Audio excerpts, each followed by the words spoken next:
My name is Jessica and I am a registered nurse at Optim Surgical Center. I work in the pre-op and PACU area, getting surgical patients ready for surgery and recovering them after surgery. So I'm just going to tell you a little bit about what to expect the day of your surgery.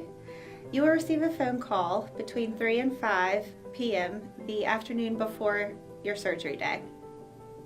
We'll let you know what time to be here the day of your surgery.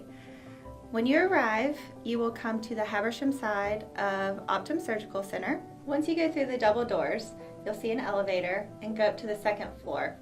You'll sign in with registration, and then the nurses will call you back to the pre-op area. If you're an adult, you'll come back to the pre-op area by yourself. We'll get you ready and then call your family members back.